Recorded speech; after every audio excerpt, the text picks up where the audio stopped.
역대하 8장을 묵상을 하다 보니까 그런 생각이 들었습니다. 솔로몬의 이야기를 듣다 보면은 그 생각이 자주 드는데, 솔로몬 같이 복 받은 사람이 또 있을까? 완전 금수저구나라는 생각이 듭니다. 금수저, 뭘 갖고 금수저라는 거 다 아시죠? 부모의 재력과 능력이 너무 좋아가지고 본인은 아무런 노력과 고생을 하지 않고도 풍족함을 누리는 자녀들을 의미를 합니다. 솔로몬이 막말로 태어났더니 아버지가 다윗이에요. 아버지가 다윗이에요. 모든 것을 다 가지고 있었던 그러한 사람이 되었는데, 그보다도 하나님이 다윗을 그렇게 기뻐하고 좋아했던 바로 그런 사람이었던 것입니다. 그래서 하나님께서 내 마음에 꼭 드는 사람이다. 성경에서 이런 칭찬을 받은 사람이 누가 또 있습니까? 아버지가 바로 그런 사람이었던 것이에요. 그래서 하나님께서 다윗에게 많은 복을 내려주셨는데요. 그 받은 복이 다 어디로 갔겠습니까? 아들 솔로몬에게 그대로 내려간 것을 우리가 보게 됩니다. 그래서 솔로몬이 그 많은 복을 가지고 세상에 태어났던 것이에요. 근데 오늘 말씀을 보다 보면은 그 솔로몬이 가졌던 많은 복 중에 하나가 어떤 복이었냐면은 1절부터 계속 나오는데요. 하나님의 성전을 건축을 했다는 것입니다. 그러면서 또 1절에 보니까 자신의 왕궁도 13년을 걸쳐가지고 건축을 한 것을 보게 됩니다. 그래서 왕궁하고 성전하고 다 합쳐가지고 20년이 걸려가지고 건축을 한 것이에요. 근데 2절을 보게 되니까 그뿐만이 아니었습니다. 계속해서 말이 나오는데 어떤 단어에 주목을 하면 좋겠냐면요. 건축하다라는 것에다가 주목을 하시기 바랍니다. 그러면 이게 많이 그림이 좀 더 명확하게 보여지는데요. 1절에 보니까 하나님의 성전을 건축했고 자신의 왕궁도 건축을 했고 2절을 보니까 그뿐만이 아니라 여러 성들을 다시 고쳐가지고 건축을 했다라는 말이 나옵니다. 또 4절에 보니까 광야에서 다드모를 건축을 했는데요. 이 다드모는 뭐였냐면 오아시스를 말하고 있는 것이에요. 또 4절에 보니까 모든 창고 성읍들을 건축을 했다. 5절을 보니까 윗 베호론과 아래 베호론을 또 건축을 했다라는 말들이 나옵니다. 또 6절을 보니까 전차들과 말들을 모아둘 수 있는 창고가 될 수 있는 그런 성읍들을 또 건축을 했다라는 말이 나옵니다. 이 모든 것들을 이제 정리를 해가지고 말을 해주는 것이 6절에 나오는데요. 솔로몬이 많은 것들을 건축을 했는데 솔로몬이 어떻게 했는가? 말 그대로 6절을 보니까 그가 다스리는 모든 땅에 걸쳐가지고 그가 건축하고자 하는 것들은 다 건축했다. 원하는 거는 다 만들었다는 것입니다. 하고 싶은 거 다 했다는 것입니다. 솔로몬이 그랬던 사람이에요. 이게 다 다윗을 아버지로 두어가지고 이런 복을 받지 않았는가 생각을 해봅니다. 왜냐하면요, 건축을 할 수 있었다는 것은 무엇을 또 의미하냐면은 전쟁이 없었다는 얘기예요. 전쟁이 있으면요, 건축을 못 합니다. 뭘 지으려고 그러는데 누가 쳐들어오고 부서뜨리고 그러면 그거 어떻게 건축을 하겠어요? 이런 많은 것들을 건축할 수 있었다는 것은 솔로몬이 그때 평화스러운 시절을 보내고 있었다는 것이에요. 이게 하나님의 축복이 아니었는가? 솔로몬이 다윗을 아버지로 두어가지고 이런 축복을 받지 않았는가? 그렇게 생각을 해봅니다. 솔로몬 그 이름이 평화라는 이름이 되는데 말 그대로 이름 그대로 평화를 누렸던 그러한 왕이었구나라고 생각을 해봅니다. 그런데 솔직히 성경에 보게 되면 솔로몬이 전쟁을 했다는 얘기가 나옵니다. 그러고 보니까 전쟁을 아예 하는 건 아닌 것 같아요. 근데 전쟁을 했는데 그게 3절에 나옵니다. 3절에 보니까 솔로몬이 전쟁을 했다라는 기록이 나옵니다. 단 한 번의 전쟁을 어쩌면 더 했을 수도 있죠. 하지만 기록에 나와 있는 솔로몬이 전쟁을 했다는 기록이 3절에 단 한 번 나오는 것이에요. 근데 이것도 승리로 이끕니다. 그러니 말 그대로 승승장구했던 바로 그런 사람이었던 것이에요. 무척이나 잘 나갔던 사람이 솔로몬이 아니었는가 생각을 해봅니다. 그런데 성경을 읽다 보면은 8장을 읽다 보면은 왜 그랬지 하는 이거 뭐지 하는 그러한 말씀이 나옵니다. 11절에 나오는데요. 이게 반전이긴 반전인데 별로 안 좋은 반전입니다. 11절을 보니까 이런 말씀이 나옵니다. 솔로몬이 다윗성에 있던 바로의 딸을 그녀를 위해 건축한 왕궁으로 데려갔다라는 말이 나옵니다. 여기서 갑자기 바로의 딸이 나와요. 역대기에서는 아무 말도 없었는데 갑자기 바로의 딸이 나옵니다. 바로의 딸이 누구였습니까? 솔로몬의 아내였던 것이에요. 근데 솔로몬이 자기 궁도 짓고 하나님의 성전도 지었는데 자기 아내를 위해서 궁도 또 지었다는 것을 우리가 11절을 통해서 봅니다. 이전에 아무 말이 없었는데 이런 일도 했었구나 하는 것도 우리가 보게 됩니다. 근데 역대기에는 이런 말이 없었는데 솔로몬이 바로의 딸을, 바로는 누구를 말합니까? 애굽 사람 말하는 거잖아요. 애굽의 딸을 바로의 애굽 왕의 딸을 아내로 삼았다는 것이에요. 근데 이게 열왕기상 3장 1절을 보게 되면 우리가 볼 수가 있는데 역대기에는 기록이 되어 있지 않지만 열왕기상에 기록이 되어 있습니다. 솔로몬이 왕이 된 지 얼마 안 돼가지고 그녀를 아내로 삼았다는 것이에요. 이게 참 어이가 없는 것이요. 우리가 열왕기상 11장 2절을 보면서도 우리가 알 수가 있지만 하나님께서 일찍이 무슨 말씀을 하셨냐면은 다른 민족과 결혼하지 말라고 그러셨어요. 왕뿐만이 아니라 백성들에게도 주신 말씀이 다른 민족들과는 결혼을 하지 말라고 하셨던 것이에요. 이게 인종차별이 아닙니다. 인종차별을 하시라고 하나님께서 그렇게 말씀하신 것이 아니라 여기서 말은 다른 민족은 어떤 사람들을 말하고 있냐면은 우상을 숭배하는 사람들을 말하고 있는 것이에요.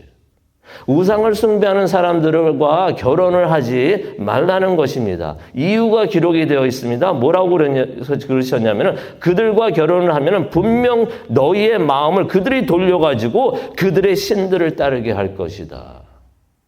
그래서 하나님께서 다른 민족이라는 것은 우상을 숭배하는 사람들, 하나님을 두려워하지 않고 하나님을 예배하지 않는 사람들, 그런 사람들과 결혼을 하지 말라는 것이에요. 그런데 열왕기상 11장 2절을 보게 되면은 그럼에도 불구하고 솔로몬이 그들을 사랑을 했다라는 말씀이 나옵니다. 그녀들을 사랑을 했다는 것입니다. 바로의 딸을 사랑을 했는데 우상 숭배하는 사람의 딸이었고 그런 사람이었는데 그 사람을 사랑을 했는데 여기 보니까 2절을 보니까 그들을 하고 나옵니다. 한 사람이 아니에요. 복수의 사람들을, 그러한 우상을 숭배하는 사람들을 사랑을 했다는 것입니다. 솔로몬이 사랑한 우상 숭배했던 여인들이 성경에 기록이 나와 있죠. 열왕기상 11장 3절에 나오는데 후궁이 하나 성경에는 후궁이라고 표현이 되어 있지만 그 아내예요. 아내들이 700명이었습니다. 바로의 딸만 있었던 게 아니라 또 아내로 삼은 사람들이 700명, 그리고 첩이 300명. 그렇게 많은 사람들을, 그런 여인들을 아내로 삼았다는 것이에요. 그런데 이 사람들이 거기다가 우상을 숭배하는 사람들이었던 것이에요.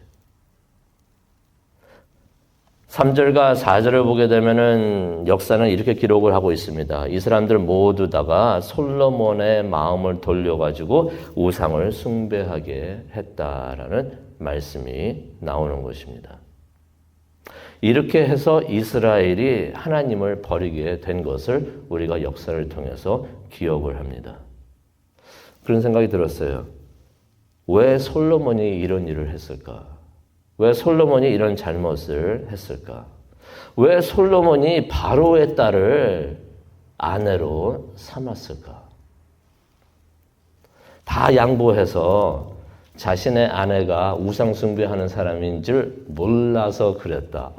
하나님 몰랐습니다. 이 사람이 이런 사람인지 몰랐습니다. 결혼하고 봤더니 이런 사람이었네요. 라고 말을 할 수 있을 것 같습니다. 그런데요, 오늘 우리가 읽은 말씀 역대하 8장 11절을 보니까요, 이런 말씀이 나옵니다. 역대하 8장 11절인데 솔로몬이 바로의 딸을, 자기 아내를 말합니다. 바로의 딸을 다윗의 성에서 그녀를 위해 지은 궁으로 데려가면서 한 말이 있습니다. 자기 아내를 다윗의 성에서 데리고 나와가지고 그녀를 위해서 궁을 만들어 주었는데 그 궁에 데리고 가면서 이사를 하면서 한 말이 있어요. 무슨 말을 했는가? 내 아내는 다윗의 성에 살아서는 안 된다라는 말을 합니다. 왜냐하면 그곳은 여호와의 궤가 있는 거룩한 곳이기 때문이다라는 말을 합니다. 솔로몬이 자신의 아내가 우상을 숭배하는 사람인 줄 몰랐을까요? 알았다는 것입니다. 알았다는 것이에요.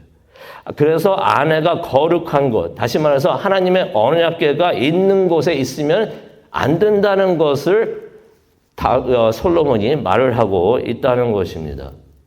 자기 아내가 하나님의 궤가 있는 곳, 거기에 있으면 안 된다는 것이에요. 그 이유가 자기 아내가 애국 사람이라서가 아니라 무엇을 의미를 하고 있습니까? 거룩한 곳에 있으면 안 된다는 것은 자기 아내가 거룩하지 않다는 것을 암시를 하고 있는 것입니다. 결혼한 지가 얼마가 됐는데도 이 아내가 아직도 거룩하지 않다는 것입니다. 유대교에 입교를 할 수 있었어요. 외국 사람들도. 그래서 파슬레이시라고 그래가지고 그런 사람들 받아들였는데 아내가 아직까지도 그런 일을 안 하고 있었다는 것을 다 솔로몬이 암시를 하고 있는 것입니다.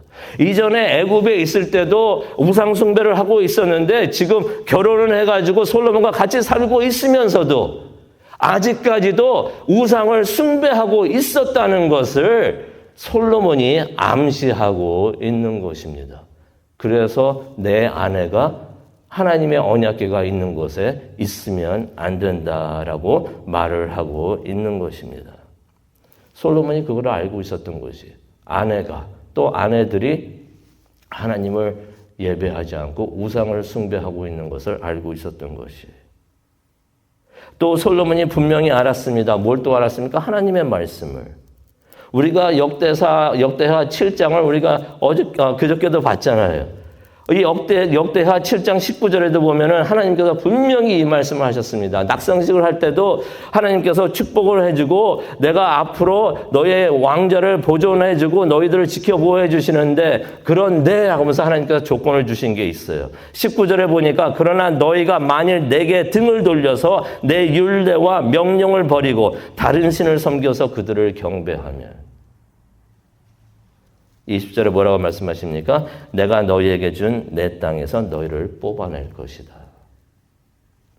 솔로몬이 이 말씀도 알고 있었던 것이에요. 솔로몬이 이 말씀을 잊었을 리가 없죠. 그런데도 솔로몬은 하나님의 말씀을 어기고 우상을 숭배하는 사람과 결혼을 하고 또 많은 사람들 후궁을 두면서 그런 삶을 살았다는 것이에요. 그런데 12절을 보니까요. 솔로몬이 솔직히 12절부터 16절까지 보게 되면은 무슨 말씀이 나오냐면은 솔로몬이 여호와의 제단에서 하나님께 번제를 드렸다라는 말씀이 나옵니다. 무슨 말입니까? 사람들이 보는 앞에서는 백성들 앞에서는 공적인 자리에서는 솔로몬이 하나님께서 모세와 다윗을 통해서 명령하셨던 모든 것. 그래서 13절과 16절을 보잖아요. 하나님께서 모세에게 말씀하셨던 것, 또 다윗을 통해서 명령하셨던 모든 율례와 법규를 다 지킵니다. 지키면서 하나님께 예배를 드렸다라는 말씀이 나오는 것이에요. 속으로는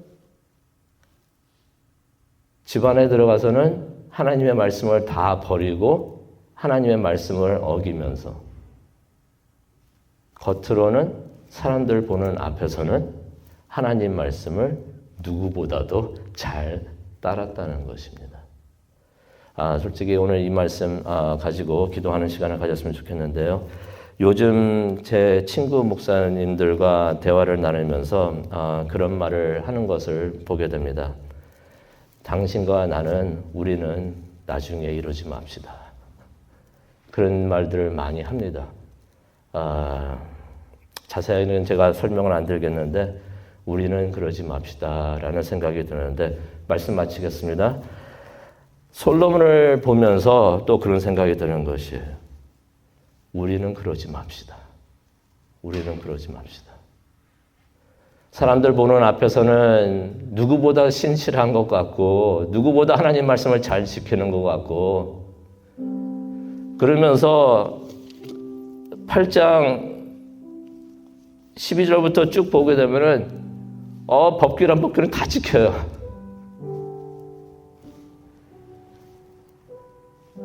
그런데 집에 들어가서는 우상 숭배하는 사람들과 있으면서 솔로몬도 나중에는 우상 숭배를 하게 됩니다.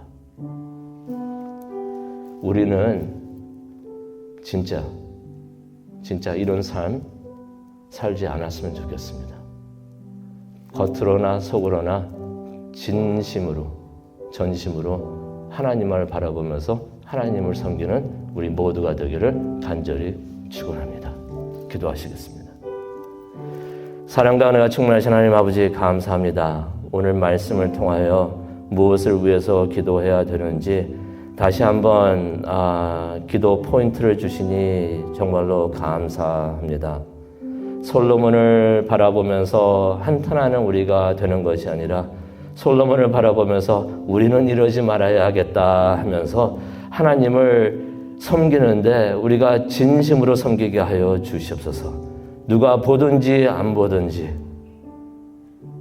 내가 어느 곳에 있든지 하나님을 진심으로 또 전심으로 사랑하고 섬기는 우리 모두가 되게 하여 주시옵소서.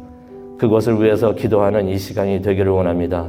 성령님 함께 하여 주시고 우리의 기도를 인도하여 주시옵소서. 감사합니다. 예수님의 이름으로 기도합니다. 아멘.